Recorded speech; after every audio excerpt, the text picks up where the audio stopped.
Ümər ve İstanbul Türkiye'den yakın falanlar qovmaya edilenler inşallah qovdur.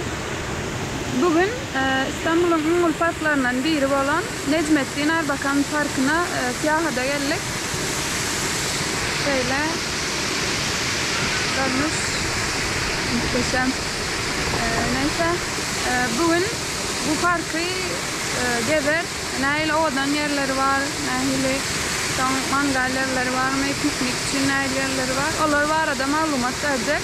Eğer sen bu parklarını kısıtlayan bolsanız başlaşmam.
Ve sular yağlı, oturma için yerler var. Hani üşüp piknikler yapma için, yani gelme için katı o yer. Ben fikrimce ve böyle şarloklar biten ok, ardıyla ok. Her yerde şarlok. Yani şarlok. Parka gelmeni düşünen olsanız bari maslahat veriyen katı o yer. Yani şu adın ardında 3-4 tane şarlok gördük ve şeyle oturma için, piknik için yerler de var. Oturuyorlar. Çekit kala kaydıp artık o ve yani neme yerler emmadi, mangal için yerler emmadi, o yerler nemgar koyacak. Eğer düşünmeyen olsanız gelin.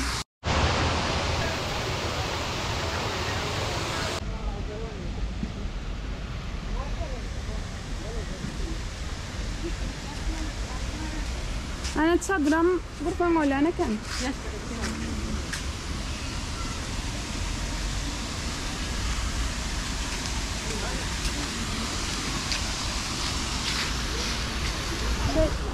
Pardon. Buyurun. Çadır ücretli mi kuruluyor? Yok, bu bizim. Yani ücretsiz. Teşekkürler.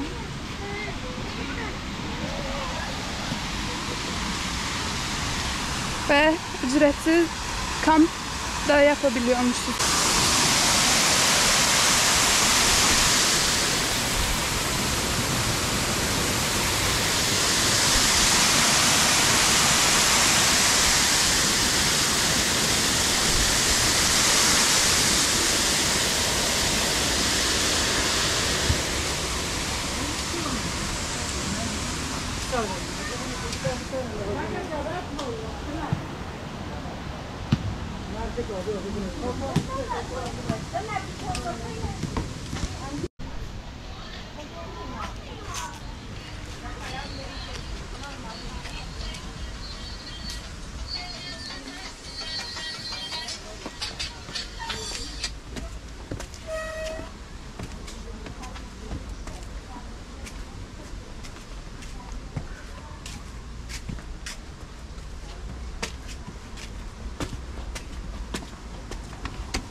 Ve yankı gören şelalemiz Şarlov.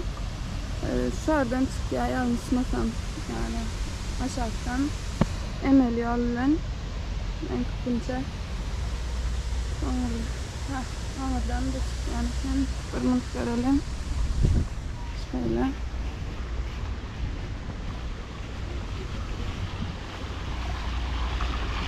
Ha doğru. Emel şelaleden.